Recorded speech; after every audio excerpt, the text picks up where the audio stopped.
It's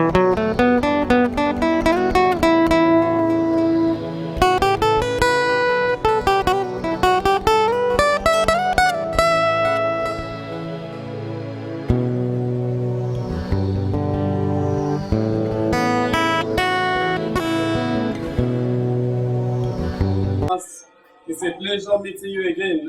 So this day we are here again inviting you to share with us as by the end of it we are to pray for you people. So I would like to take you to the book of Luke as I talk on the extravagant grace of God. I'll take you to the book of Luke.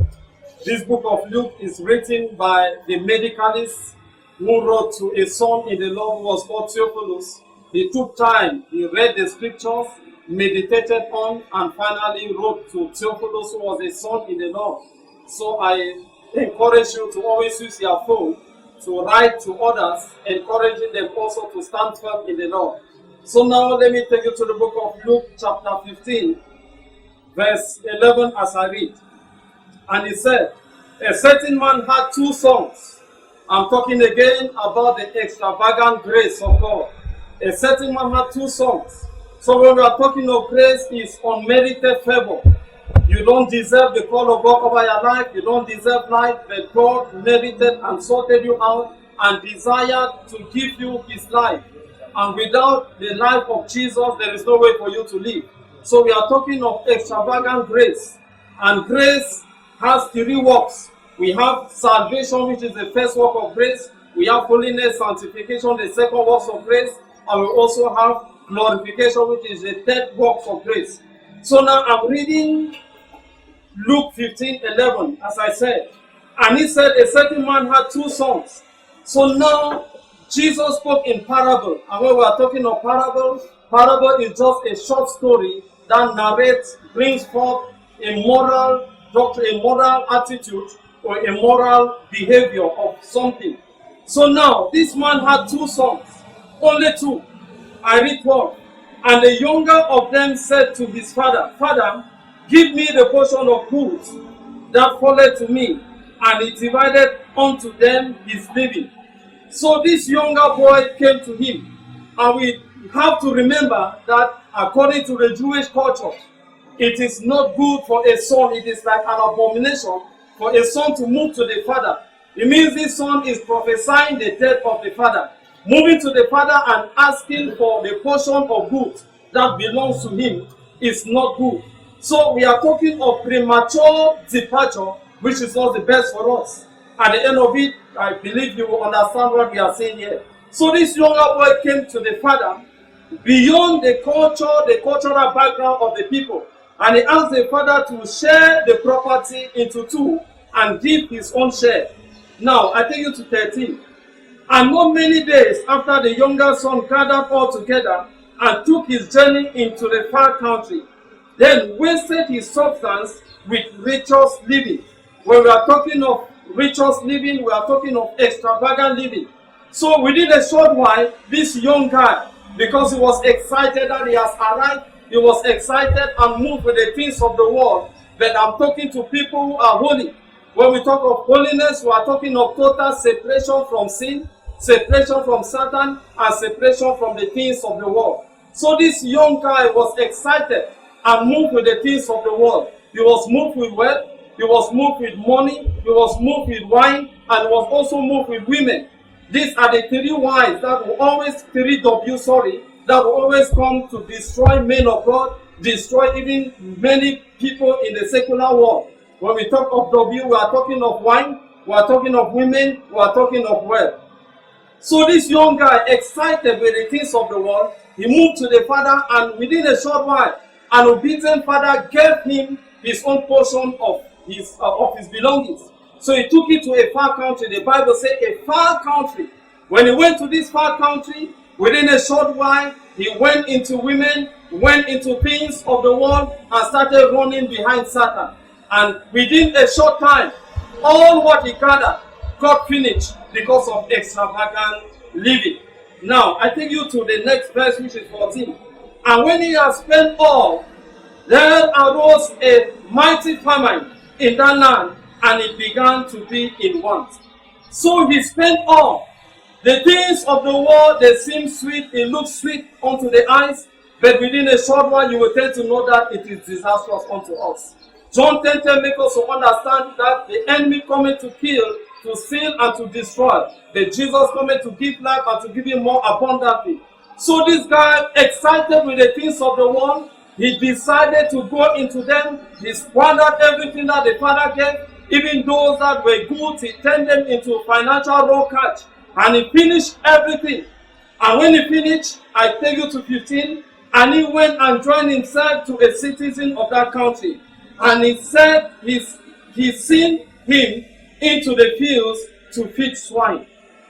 Now, after that, he was now desperate when he has squandered, extravagantly destroyed everything that he took.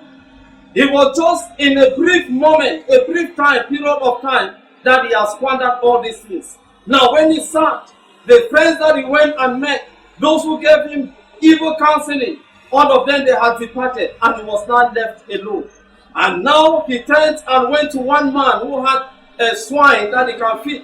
Just imagine a Jewish man, a Jewish child going to feed swine, which is also an abomination.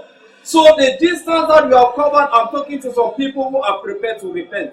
The distance you have covered in the house of the devil, Jesus is there with extravagant grace to bring you back onto the fold, to bring you back into the sheepfold.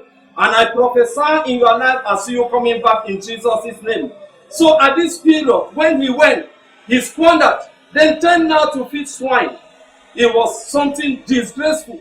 So when you go far from your parents in the Lord, you go far into the house of the enemy, you decide to live on your own because you are grown up, know that there is a time for you to want.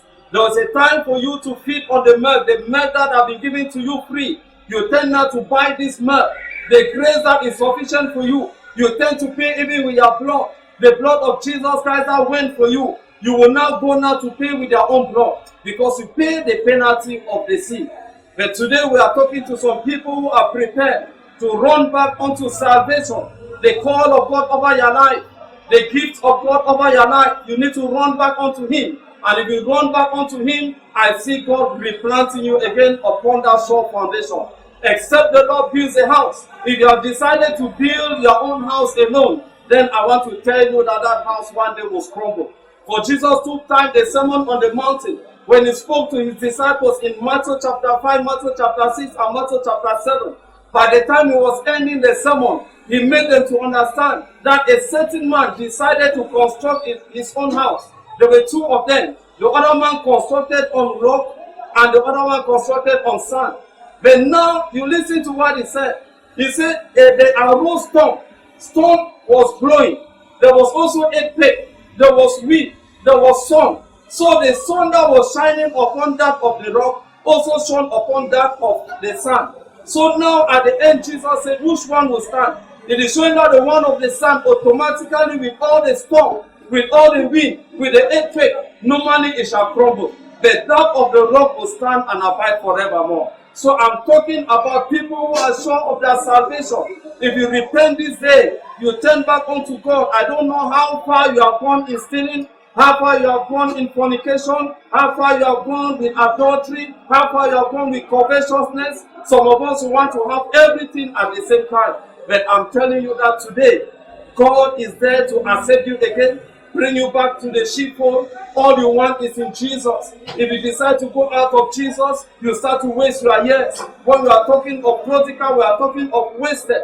So you decide to waste your years. How many days do you have on earth? How many years do you have on earth? I'm talking to some people who are conscious of the race that we are running. Within a short while, I see you arriving. That is why I always love the scripture of Apostle Paul talking to Timothy. In 2 Timothy 4:7, he said, I, Apostle Paul, I have fought a good fight. That was a confession that he made here on earth, not in heaven. So I'm talking to some people who are prepared. You have taken time. I remember the time you have been entering the house of God, the time you went to evangelism, the time you went out for soul winning. Because of that little abuse in the house of God, you departed and you left the house of God. You left your beautiful seat. You went out into the world. You have gone very far. But I'm telling you that the house of Jesus are open to welcome you as you return. So this boy, as he has waited up, He went now to feed swine. And feeding this swine, just imagine, I always talk of an old town back in Bamenda, since our headquarters is there. Carrying a pig. You enter into old town, you are running with a pig. I believe those Muslims, they will come out with their sword and they will even kill you. They don't want to see a pig. So it is like compared to what happened in the days of this world, that a Jewish child is going to feed swine. You see how the enemy is so destructive. He destroys your vision, destroys your ministry, and brings disgrace at the end. But I am talking to some people that the grace of God is about finding them out. So he went and was feeding pig. That is what the father had never even seen. The father never wanted to see it, because according to them, it was an unclean animal. So he went and he was feeding the pigs. Now, let us continue. 15. And he went and joined himself in a citizen of that country. So he met one citizen that he never even knew of. So the people that he knew, they turned again not to know him. They abandoned him. They kept him there. That is how the enemy can misuse us. Abandon us again like dirty rats. Abandon us again as hogs of animals. Abandon us again as hogs of fruit. And we start to feed on fruit. But there was a beautiful table that was set before you and your family. But you decided to abandon the table and you go to feed on the horse of animals, on the horse of fruit. I want to tell you that today, the mercy of God is locating you. The grace of God is abundant. It's an extravagant grace that will welcome you back into the sheepfold. Now, 16. And he would have filled his belly with the hogs that the swine fed it, and no man gave unto him. Now, at this point, nobody was there to give to him. And this man pitied him, took him into the poultry. So now in this poultry, and when he had his feet, this man has fed on until at the end, there was nothing again for him. So he has been feeding on the remains of the food. He has been feeding on the remains of what the swine they have eaten. He fed on the remains. But whereas there was a table that was set before him, he decided to abandon the table. He decided to abandon the silver plates. He decided to abandon the golden cup, the golden house that he was living in, and went out. Now at this juncture, the man now started realizing, the man started thinking, oh God, was I born to suffer like this? I remember in the days of 1 Samuel chapter 16, it came to pass that Samuel mourned, and God told Samuel, Samuel, how long shall you mourn? Some of us who have been mourning in a strange land. I believe that strange land is not your land. Who have been mourning in a strange land, who have been crying from one place to another, who have been suffering from one place to another, because you decided to go your own path. But the path of the righteous are ordered by the Lord. If you can come back and take your path, I see you going further.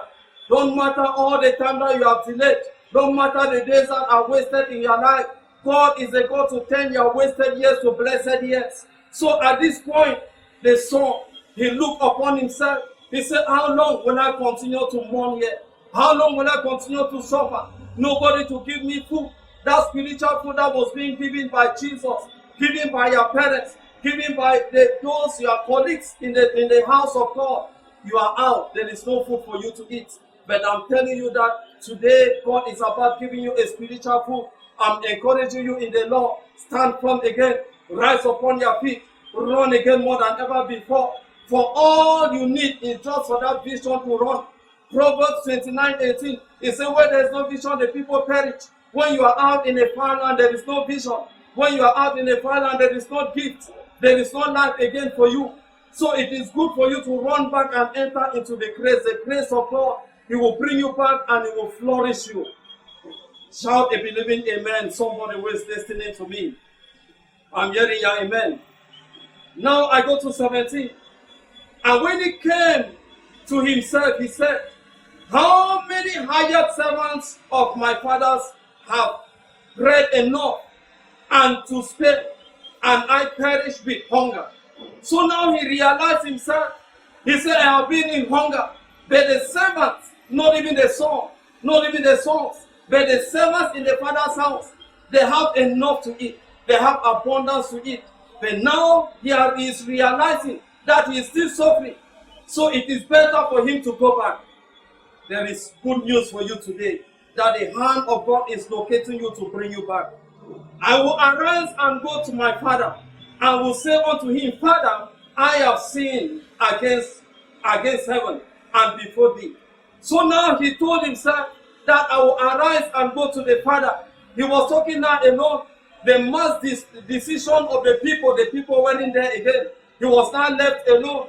I remember in the days of Genesis 28, when Jacob was left alone, that is when he knew and he started seeking the face of God. And the Bible said the heavens were open, and he saw angels descending and ascending. I pray in your own life, if you have been seeking the face of God, as you come back onto the grace of God sorting you out, I see the heavens open over you in Jesus' name. So he decided again that I am running back to my father. Let me go and meet my father. If my father will only take me as a slave, let me be a slave, because I know I have betrayed my father. I have brought disgrace to my culture. I have brought disgrace to my cultural background. I have disgraced even my family. It is better I go back home. I see you coming home again. There is hope for the living. No matter that God delayed answering you, but I want to tell you that delay is not denial. God will never forsake his own. He is there for his people. The time that you have been wasting, it is time for you to return home. And the hands of Jesus are there open to receive you again. Just decide upon yourself and see that you turn back home. So at this point, he's a wonderful father, extravagant love and grace that he had. He has been standing all the time, waiting how he will see his son return, waiting to see the return of his son. He has been preparing, keeping the best for his son. And finally, he took upon himself. He started moving. He was going slowly. He was moving gently. He was coming back home. He was moving to see the father again, to see the brother again, to see all those who have been with him. He was moving. I see you making some steps coming back home to meet your father, to meet your parents in the Lord, their parents in the Lord, wherever they are. Even in Nigeria, in America, in Ghana, in Togo, even here in Bamenda, I see you going back home to meet them.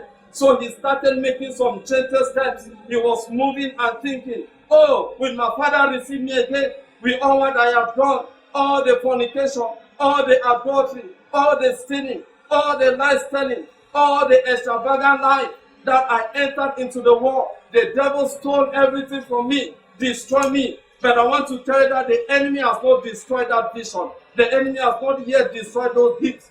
Those gifts are still there to manifest. So he started moving as he was going. The father also stood in front of the house. The father had been waiting.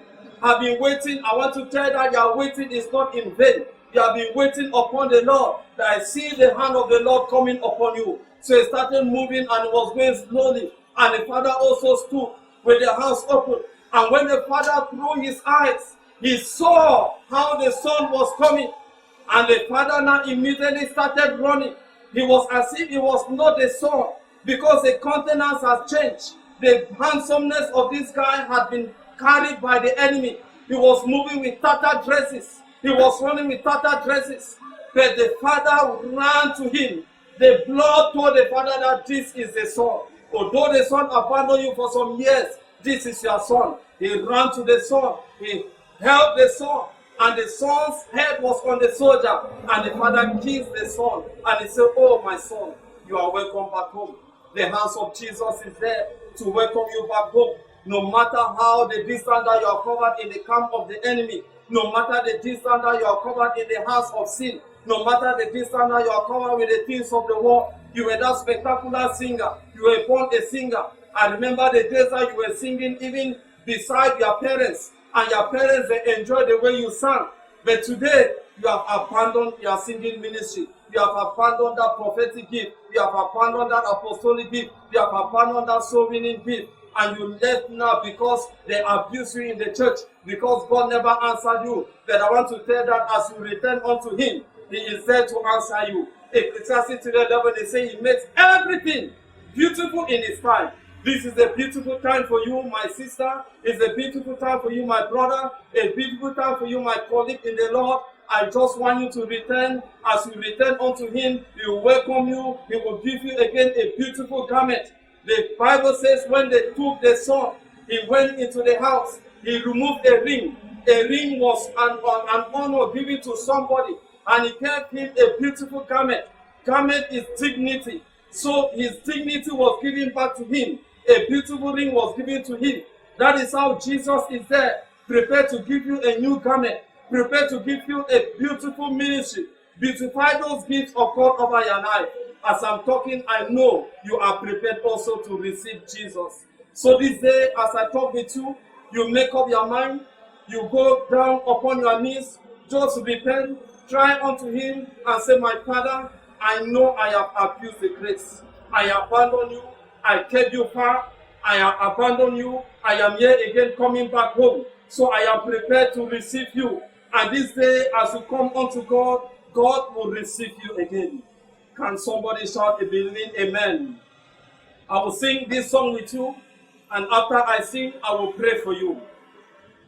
When all my labor and trials are on, and I am saved on a beautiful shore, to be there alone with my Savior I know, who through the ages be glory for me.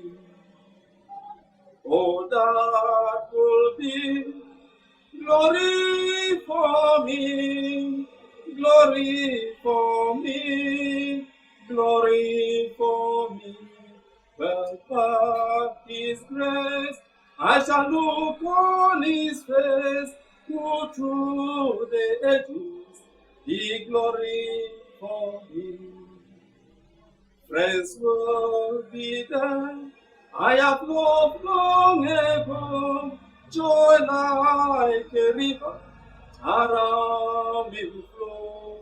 Let a smile from my Lord, my Savior I know, who through the ages be glory for me.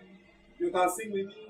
Oh, that will be glory for me, glory for me, glory for me. But by his grace I shall look on his face, who through the ages be glory for me. Oh, that will be glory for me, glory for me, glory for me. But by his grace I shall look on his face, who through the ages be glory for me. The day cometh that Jesus himself will stand, and he will look unto the face of his son. He will look unto the face of his daughters. He will give you a befitting welcome. He said, oh my son, oh my daughter, you did it well. You ran the race. The days that you were running in the rain, you ran to the house of God. The days that you sang, people, they cheer you up. Because of one thing or another, you retired, you shifted from your track. I want to tell you that Jesus is there looking for you. He's hunting for you. He's running after you. As the Father stood and waited for the Son, that is how Jesus has been standing waiting for you. I am just a vessel for God using to welcome you back into the sheepfold. And as you return unto him, I see him lavishing you with the blessings that you need. No one can curse you. Even if no one made it in your family, I see you make it in your family. If no one made it in your generation, I see you make it in your generation. So I'm talking to you today. Repent, run back to him. Let true confession be your portion. And that power of sin in your life, I prophesy, let it be broken in the name of Jesus. You shall not be in sin again. That spirit of lies telling, that spirit of hatred, that spirit of gossiping, wherever you move in the hands of the enemy, I stand upon the altar of God to take you out. This is injury time. There are some people who went before you. They have been hunting. They were spectacular ministers. They were spectacular people in the house of God. But today, you are not seeing them again. They have gone out. They have derailed the path. They have abandoned the scepter that have been given unto them. They have abandoned the calling. And they are running to look for wealth. They are running to look for women. They are running to look for the things of the world. They are running behind wine. But I'm talking unto you today. that you are prepared. As you return unto him, he will receive you again. The blessings that were for you, I see Jesus giving you back those blessings. Just kneel down as I pray for you. You pray after me as you are prepared. Lord Jesus, come into my life. All have sinned and fallen short of your glory.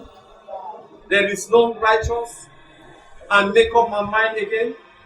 Write my name in the book of life. I repent from that sin.